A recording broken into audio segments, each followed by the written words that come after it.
नमस्कार, स्वागत है आप सभी का सुनो कहानी में। आप सुन रहे हैं सुनो कहानी ओरिजिनल्स।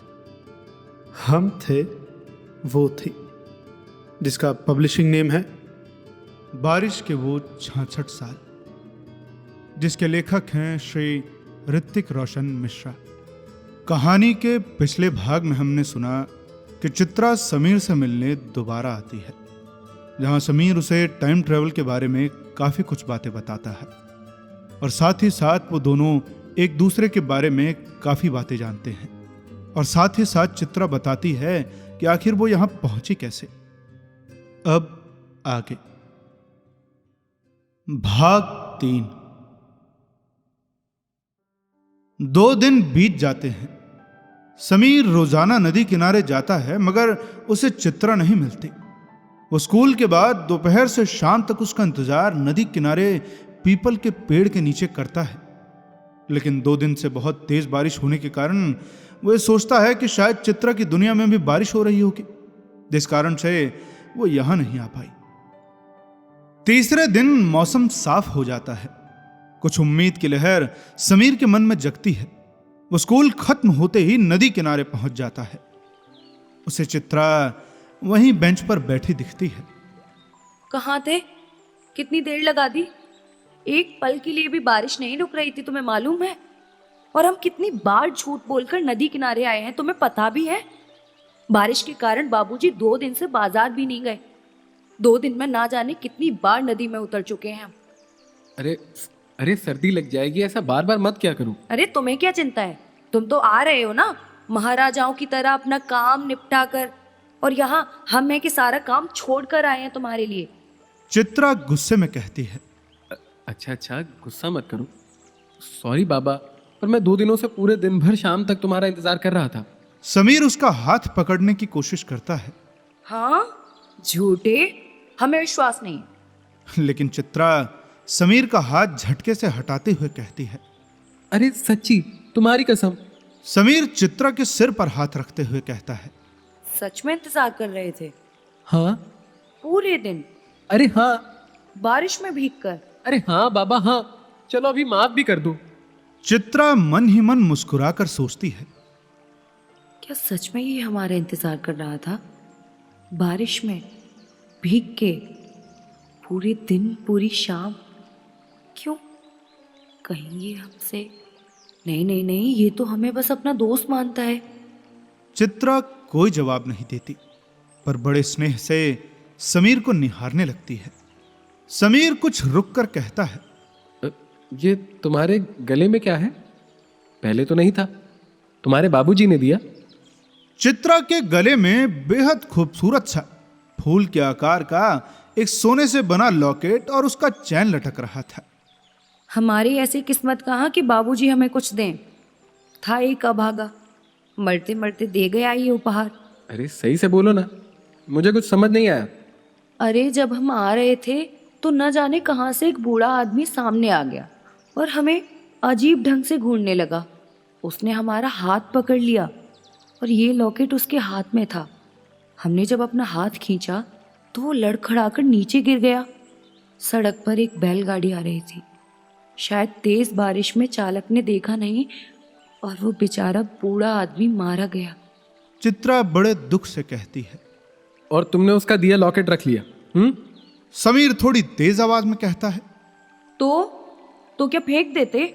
क्या पता उस व्यक्ति की आखिरी जमा पूंजी हो, वो अपनी बेटी या पोती को देना चाहता हो और किस गलत फहमी में हमें दे दी हो। हम वापस जाएंगे तो ढूंढकर उसके घर वालों को दे देंगे। चित्रा लॉकेट को हाथ से घुमाते हुए कहती है। अच्छा ये क्या हुआ, दिखाओ अपना हाथ। चित्रा के हथेलियों से खून निकल रहा था। उसी कमीने ने किया है ना? अच्छा हुआ जो मर गया। समीर अपनी जेब से रुमाल निकाल चित्रा का खून साफ करते हुए कहता है। इतनी ईर्ष्या? चित्रा बड़े प्यार से कहती है, तो क्या उसकी इतनी हिम्मत कि वो तुम्हारा हाथ पकड़े? बिल्कुल ठीक हुआ उसके साथ। चित्रा यूं ही कुछ देर अपना हाथ समीर के हाथों में पड़े रहने देती है।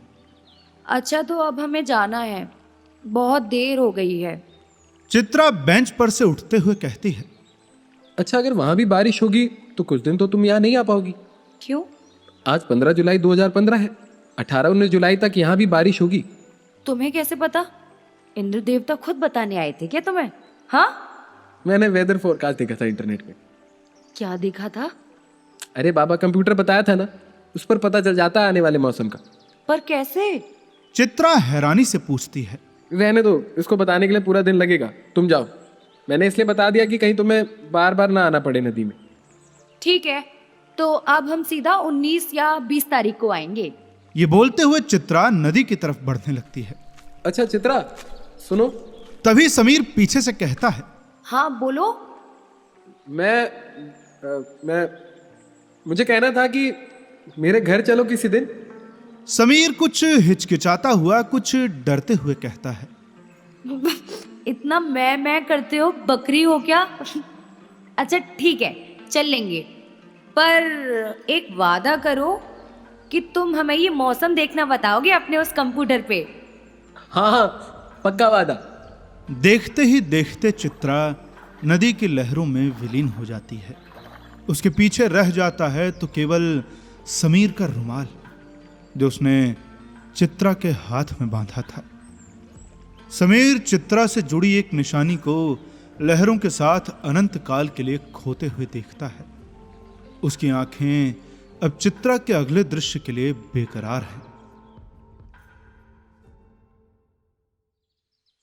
अगले दिन बारिश नहीं होती। समीर सोचता है कि शायद कल हो। वैसे भी उसने कंप्यूटर में 3-4 दिन के मौसम का अनुमान देखा था और अभी तो केवल एक ही दिन हुआ है। इसके बाद समीर का दिन सामान्य रूप से बीतने लगता है। उसकी चिंता तब बढ़ती है जब वो देखता है कि अगले दिन भी बारिश नहीं होती। वो सोचता है कि उसने चित्रा को 19-20 तारीख को आने को कहा है, पर आने को वो अब भी आ सकती थी। पर उस बेचारी को क्या पता कि जिस कंप्यूटर की बातें समीर उसे बता रहा था वो केवल अनुमान है, सच नहीं है। और फिर अगले 3 दिन और बारिश नहीं होती। नदी का बहाव भी थोड़ा कम हो जाता है और नदी पहले की तरह सामान्य रूप से बहने लगती है। समीर स्कूल के बाद हर रोज दोपहर से शाम तक नदी के तट पर चित्रा की राह देखता। इसके बाद कुछ दिन और बीत जाते हैं, पर चित्रा की कोई खबर नहीं आती। और फिर देखते ही देखते समीर के सामने से 8 दिन बीत जाते हैं। अगले दिन समीर बिना किसी उम्मीद के स्कूल के लिए निकल जाता है। बादल तो रात से छाए थे, मगर एक बूंद भी न गिरी थी। लेकिन स्कूल खत्म होते होते वर्षा शुरू हो गई और भैया बादलों से शोर को चीरते हुए बिजली की तरह समीर नदी के पास पहुंच जाता है। चित्रा वहीं थी। उसे देख समीर खिल जाता है। वो उसे वैसा ही पाता है जैसा वो चाहता था। एक बेहद सुंदर साड़ी में एक अनोखी लड़की जो शायद इस दुनिया के लिए बनी ही नहीं थी। तुम पहली लड़की होगी दुनिया की जो तैयार होकर नहाने जाती है। समीर हंसते हुए कहता है। तुमने हमसे झूठ कहा था और तुम्हारा अनुमान गलत था। हमने कई बार आने की कोशिश की, पर गूगल हमेशा सही नहीं होता। मैंने तो उम्मीद ही छोड़ दी थी यार। माफ करना, गलती हो गई। वैसे कैसी हो तुम? बुरी हूँ, और तुम तो हमसे भी बुरे हो। बेकार है तुम्हारा वो कंप्यूटर जो गलत जानकारी देता है। चित्रा गुस्से में कहती है। यही तो एक चीज थी समीर को जो चित्रा के बारे में उसे बहुत पसंद थी, उसका गुस्सा। गुस्से में वो उसे बहुत अच्छी लगती थी। और तुमने उम्मीद छोड़ दी। वाह जी वाह, कुछ दिन चित्रा क्या ना आई, जनाब ने उम्मीद ही छोड़ दी। क्यों आए फिर यहाँ? मत आते, चले जाते हम वापस। वहां कोई नदी के पास जाने को तैयार नहीं था। हम अपनी जान पर खेल कर आए हैं और ये सुनने की उम्मीद छोड़ दी थी। चले जाएं हम वापस। चित्रा दोबारा उसी अंदाज में कहती है। अरे मेरी माँ, बैठो यहाँ। रोज आता था मैं यहाँ तुम्हारी राह देखने। तुम्हें क्या पता, तुम तो बस इल्जाम लगा रही हो। अच्छा गुस्सा छोड़ो और ये बताओ कि जान पर क्यों खेलना पड़ गया तुमको? समीर उसे हाथों से पकड़ते हुए बेंच पर बिठाते हुए बोलता है। बारिश रुके तब तो नदी का पानी बहुत ऊपर आ गया था। वो तो 2 दिन बारिश रुकी तो बचे हम लोग, वरना बाढ़ आ जाती और पूरा गांव ही बह जाता। चित्रा बेंच पर बैठकर कहती है। भगवान का लाख लाख शुक्र है। समीर हाथ जोड़ते हुए कहता है। अच्छा चलो मेरे घर चलो, बारिश में भीगने से क्या फायदा, वहां हम बातें करेंगे, चलो। चित्रा समीर के पीछे पीछे उसके साइकिल के साथ चलने लगती है। समीर उसे साइकिल पर बैठने को कहता है, पर चित्रा उसकी कुछ नहीं सुनती। वो समीर की दुनिया को देखकर दंग रह जाती है। ठीक उसके दुनिया के विपरीत कच्ची सड़कों ने साफ, समतल और सुंदर पक्की सड़कों का रूप ले लिया है, जहां कंकड़ और पत्थर तो है ही नहीं जो कि पांव में चुभे। लंबे और घने पेड़ों की जगह बड़ी बड़ी इमारतों ने ले ली है। बैलगाड़ी और घोड़े गाड़ी की जगह मोटर कारों ने ले ली है, जो कि कई रंगों और आकारों के हैं। लोग अब अजीब अजीब कपड़े पहनते हैं और लड़कियां सड़कों पर बिना किसी रोक टोक के घूम रही हैं। खैर ये सब तो ठीक था, लेकिन जो चीज उसे सबसे ज्यादा हैरान करती है वो एक डब्बे जैसा कुछ है जो हर एक व्यक्ति के हाथ में है। कोई उसे देखकर हंस रहा है तो कोई उसे अपने कानों से लगाए हुए है। पूरे रास्ते वो अपनी नजरों को इधर उधर घुमाते बिता देती है। उसकी नजर जहां जहां जाती है उसे कुछ नया दिखता है, जिसे देखकर वो बहुत कुछ सोचती है। समीर कई बार उसे कुछ कहने की कोशिश करता है, लेकिन उसका ध्यान कहीं और ही है। इतने में समीर का घर आ जाता है।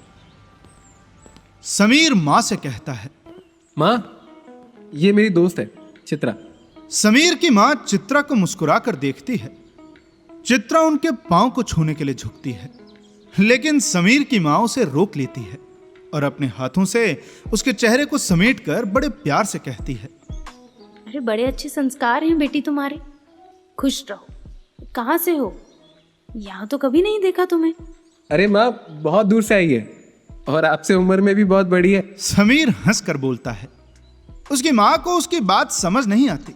अच्छा ठीक है, तुम दोनों कुछ खाओ और बातें करो, तब तक मैं जरा ऑफिस से हो आती हूँ। क्यों? आज तो आपने कहा था कि आपकी छुट्टी है। अरे बेटा छुट्टी तो थी, पर एक फाइल को बहुत अर्जेंटली अपडेट करके दिल्ली भेजना है, तो अब जाना होगा। मैं शाम तक आ जाऊँ। जब तक समीर और उसकी मां बातें कर रहे थे, तब तक चित्रा समीर के घर को देखने लगती है। उसे समीर के घर ने भी हैरान किया। उसने देखा कि अब घर छोटे हो गए हैं और घरों से आंगन गायब हो गए हैं। और तो और समीर के घर में कई ऐसी चीजें हैं जिसे उसने पहली बार देखा है। जैसे एक बहुत बड़ा डब्बा है जिसमें से कुछ उसकी मां ने अभी एक पानी का डब्बा जैसा कुछ निकाला। जैसे समीर की मां के हाथ में एक चौखुट सा डब्बा जिसमें वो कभी देखती तो कभी उंगलियां चलाती। वो ये भी नहीं समझ पाती कि घर चारों तरफ से बंद होने के बाद भी ठंडा कैसे है। और तो और उसे एक बड़े डिब्बे में कुछ चित्रों के गाते और नाचते देखकर भी कुछ हैरानी सी होती है। तभी समीर की मां की नजर चित्रा की ओर जाती है। कुछ तो ऐसा अलग था चित्रा में कि समीर की मां को वो अलग लगती है।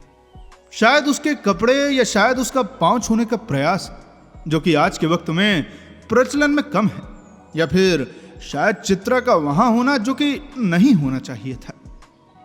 समीर की मां चली जाती है। समीर का कमरा ऊपर था। वो समीर की मां को मुस्कुराकर देखती है और फिर कोई बात नहीं कहती, बस उन्हें हैरानी से देखती है। अच्छा ये तुम्हारी अम्मा ने क्या पहन रखा था? सूट पहना था। समीर अपने कमरे में उसे बैठाते हुए कहता है। और उनके हाथ में क्या था? यहाँ वो डब्बा सबके हाथ में है। अरे वो डब्बा नहीं है, उसको मोबाइल फोन कहते हैं। उससे आप कहीं से भी किसी से भी बात कर सकते हैं और भी बहुत कुछ कर सकते हैं। वैसे समीर हल्का हंसते हुए कहता है। टेलीफोन की तरह? हाँ बस समझो कि वो छोटा टेलीफोन है जिसमें अब तार नहीं लगती।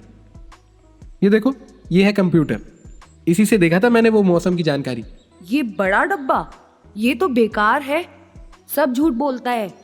हाँ तो इंसानों से गलतियां होती ही है और इसे भी इंसानों ने ही बनाया है। इस पर चित्रा कुछ नहीं कहती और समीर के कमरे को देखने लगती है। उसे बहुत सी ऐसी चीजें दिखाई देती हैं जैसे वो पहली बार देख रही है। अगर हम यहीं रहने का सोचे तो मैं और ये बड़ा डब्बा नदी किनारे रहने चले जाएंगे। समीर कुछ मुस्कुराते हुए कहता है और फिर चित्रा के पास आकर बैठ जाता है। अरे हमारा मतलब है तुम्हारी दुनिया में, अगर हम यहीं रुक जाएं तो? तब तो तुम्हें ये दोनों बड़े और छोटे डब्बों के साथ रहना होगा और हाँ, ये कपड़े भी छोड़ने पड़ेंगे तुम्हें। दोनों हंसने लगते हैं। हंसते हंसते दोनों का सिर टकराता है और कुछ पल के लिए समीर दरिया से भी ज्यादा गहरी चित्रा की आंखों में डूब जाता है। आज न जाने क्यों समीर को भी ये लग रहा होता है कि वो दूसरी दुनिया में आ गया है, और इतने में चित्रा अपनी आंखें बंद कर लेती है। कुछ ही पल में दोनों के होंठ एक दूसरे को छूते हैं, ठीक ऐसे जैसे एक जमाने ने दूसरे जमाने को छुआ हो, 6 दशकों ने एक दूसरे को महसूस किया हो। कुछ ही पल में सब बदल गया। वो दोनों अब एक थे। अब 2 दुनियाओं के वक्त अलग न थे। अब वो मिल चुके थे। अब 2 अलग वक्त की धाराएं एक थीं। वो भूल चुकी थीं अपनी बंदिशें, अपनी सीमाएं। अब समीर और चित्रा की 2 अलग दुनियाएं सारी सीमाएं तोड़ने को तैयार थीं, सारी बंदिशों से मुंह मोड़ने को तैयार थीं। अब शायद प्रकृति को अपनी गलती का एहसास होगा। समीर और चित्रा एक दूसरे में डूब चुके थे। उनकी सांसें एक थीं, उनकी धड़कनें एक सी गति से धड़क रही थीं। ये वक्त बदल जाएगा ना समीर? चित्रा थोड़े दुखी मन से कहती है।